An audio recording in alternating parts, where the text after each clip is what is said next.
آبروریزی اور خودکشی، rape and suicide.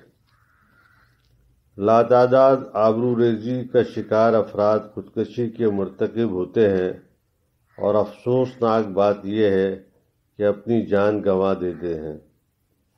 آبروریزی ایک ہولناک اور شرمناک جرم ہے، اور اس کا کرنے والا شیطان کہلائے جانے کے قابل ہے۔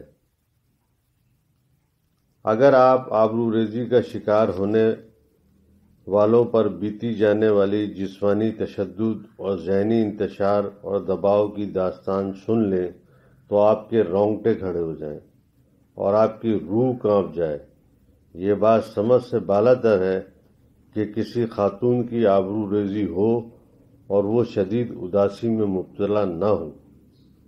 آبروریزی کا شکار عورتیں بیان کرتی ہیں کہ ان کی عزت لوٹنے والے نے ان کی زندگی جہنم بنا دی ہے، اور اس کی وجہ سے لگنے والے زخم اور درد کا کوئی مداوا ہی نہیں ہوئے۔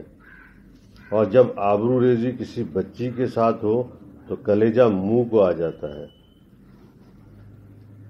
جب کسی نوجوان لڑکی کی آبروریزی ہوتی ہے تو وہ جس جسمانی، دماغی، اعصابی اور نفسیاتی دکھ، پریشانی، الجھن اور تکلیف سے نبرد آزما ہوتی ہے، اس کا تصور بھی کرنا مشکل ہے۔ ان عورتوں کی زندگی جہنم ہو جاتی ہے۔ جب لوگ مختلف انداز میں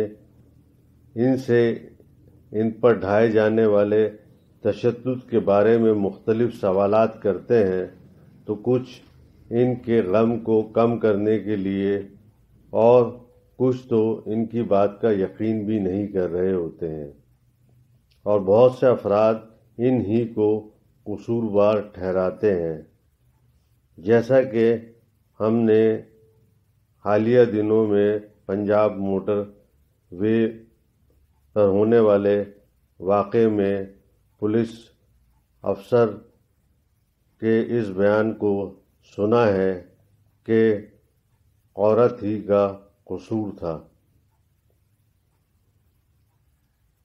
دراصل ہمارے معاشرے میں آبروریزی وہ جرم ہے کہ جس میں اس جرم کا شکار عورت کو ہی مورد الزام ٹھہرایا جاتا ہے۔ اخبارات آبروریزی کی خبریں نمک مرچ لگا کر شائع کرتے ہیں۔ مذہبی حلقے بھی آبروریزی کی شکار خواتین کی طرف اچھا رویہ نہیں رکھتے ہیں۔